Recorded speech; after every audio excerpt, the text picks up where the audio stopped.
this is the K-shaped future of software engineering, but I don't think it's just software engineering, Neil. I think we're talking about just many white collar roles in general. So this graph over here, or this chart, I should say, in the blue, this is senior software engineering hiring. Okay, are you following? Yeah. And then red is junior engineering hiring. Okay, so juniors are going down, seniors are going up.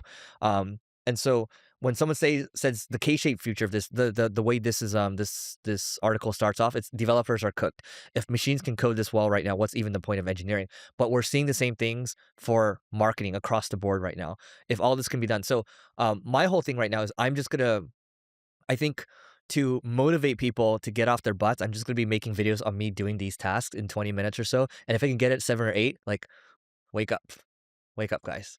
But the hard part is they just have to understand that 7 or 8 isn't good enough for customer work or even your own work, Yeah. because everyone's using AI and everyone's creating 7 or 8s. You have to figure out how to get to 10. Yep. And what this does, and Eric's not saying you should settle on the 7 or 8, it's you take the 7 or 8 and then you go spend your time to make it that 10. That's what we call taste. Yes. And that 7 or 8 that AI did helped you save a lot of hours, so you should be able to get to 10 much faster. Yep. And here's the kicker here. So he says, look, consider two teams, right? So engineering is it's being displaced but not replaced. Okay. So you have team A, and you've worked with engineers like this before. Okay. So team A. Team A cares about impact, not activity.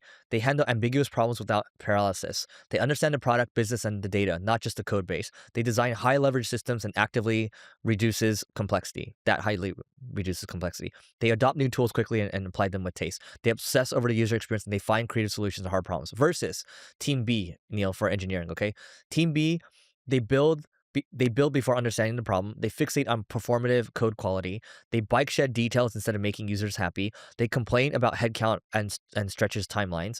They add process when things feel chaotic. And they debate libraries and design patterns as a form of procrastination. And so Team B is going to have trouble in the future, whereas Team A, the ones that have the high agency piece that we're talking about, the taste, and just the ability to get things done quickly, those are the ones that are going to win. I agree with you. Yep. All right.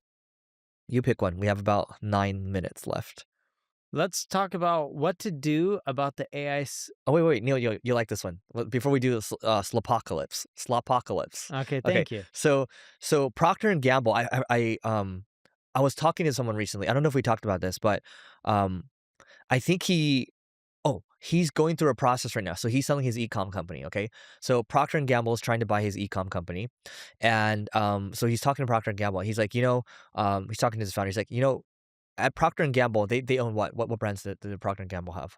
Remember? Dude, they have so many brands. Diaper brands like Pampers, Gillette. Okay. Toothbrush, I Okay. think Oral-B Oral-B? Okay. is Okay. Procter and Gamble. Yep. I'm blanking on brands, but let's see. Okay, Olay, Pantene, Tide, Downy, Okay. Charmin, Great. So Braun, Vicks, Crest. okay. So a ton of brands, right? So guys, the owners of Crest, Tide, Downy, Procter and Gamble, they told a founder who they're in the process of buying their company right now that, look, what we've learned over the years is we don't buy remote companies. And the founder's like, why don't you buy remote companies? They're like, we've tried buying so many of these remote companies, meaning that the culture is remote, it's remote work. And it doesn't work because when we buy them, there's no real culture, right? Versus when we buy the in-office companies, those are only ones that work for us. So they're saying, hey, from an M&A standpoint, this is not for everyone necessarily, but at least from what we've seen, the remote ones never work.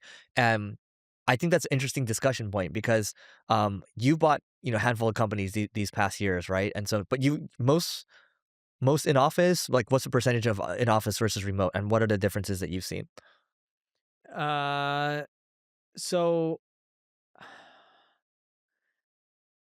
the biggest thing that I learned when in office versus remote, it's easier to bring people up to speed when it's in person versus remote. By far, I would say that's the biggest advantage because there's way more knowledge transfer that happens when people are next to you.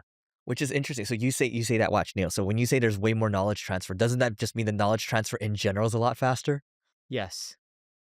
And you're seeing that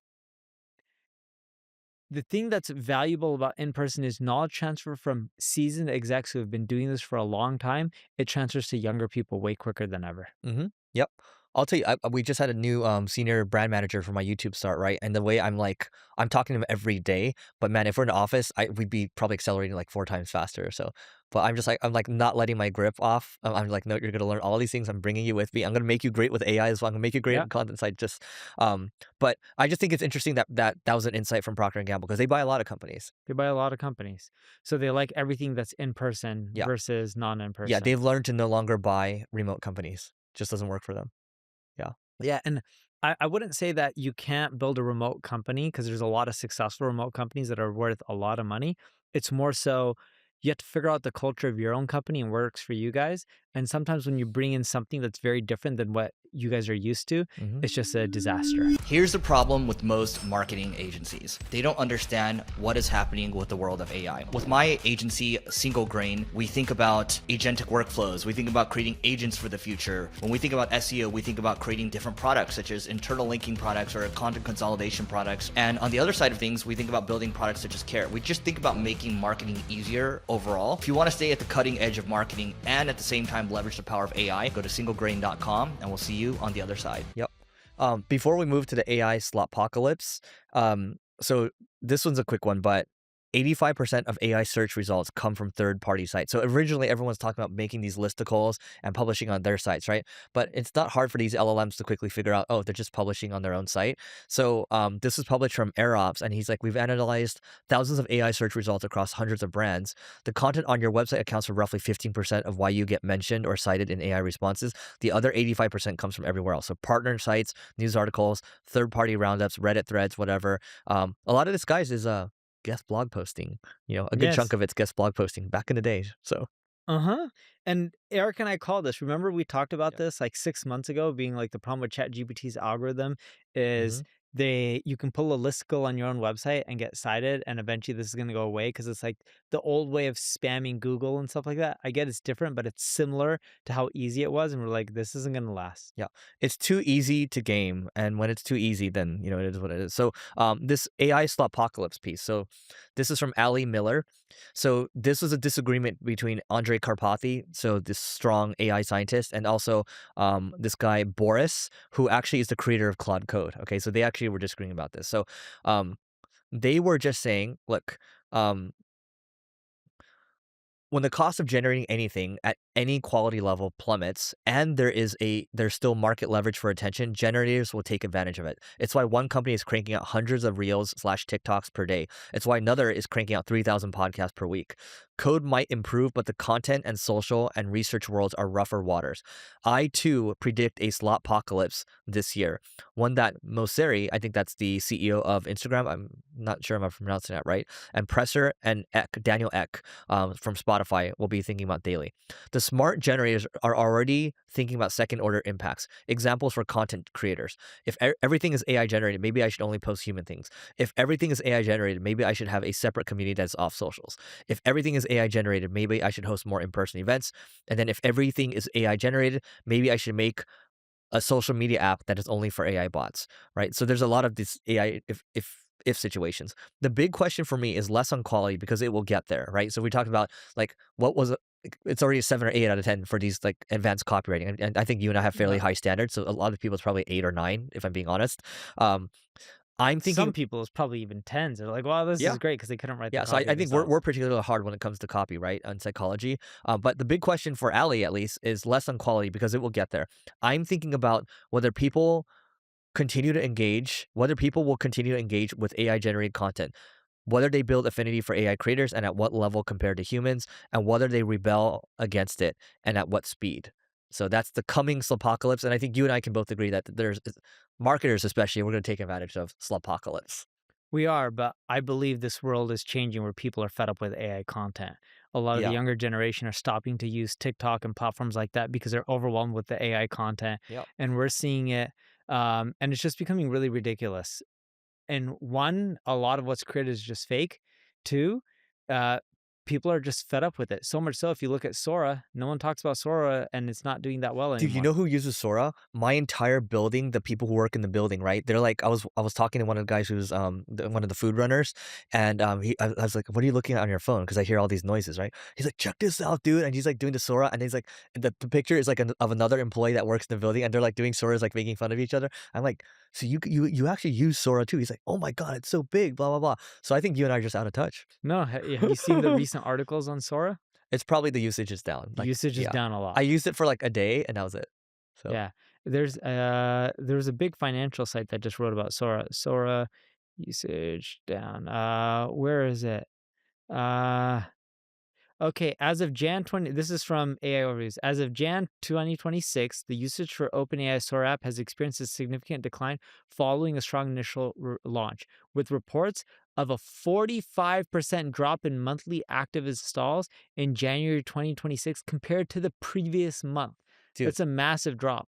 did you see the graph where it shows Anthropic is clearly overtaking just OpenAI? Oh, Ramp published something. Okay, so Ramp published they showed the spend per Wait, company. yeah, let's go back. Ramp is a credit card company Mm-hmm. that shows you where Ramp is a credit card company that where corporations can get a card just like they get a Visa card or Amex card, Yep. and it allows them to spend money, for their corporations. Yeah, and I'm sure, and thank you for that. Okay, so this guy Aura, so this is actually really good. You'll like this. So Ramp he launched this vendor section where he shows vendor spend. Right, check this out. I'm gonna pull up let's pull up SEO and AEO intelligence. So this because they can see spend for companies, right? Yeah. So you can see over time, SEMrush, they were up here like Q1 of 2024, and then they're kind of going down on SERP API because all these people are building on top of it. Is going up, and then Profound's up here, and they're doing a good chunk, right? And you can see market share, like SERP API is going up 10% adoption rate. SEMrush was 73% on these SEO tools, and then Ahrefs is 23%. I actually haven't. This is pretty cool. This is pretty Right, cool. right. For sure, I'll send it to you after. Hmm. I knew I want to take a look at it. But they actually showed the difference between check this out. So when you look at oh my god, stop trying to sell me stuff. Okay, so when you look at generative AI, I think that's the one we'll click. Generative AI. Okay, so oh my god, look at this. Who is this before? This is OpenAI. Look at this. Q1 2024 is like 90%, Yeah. right?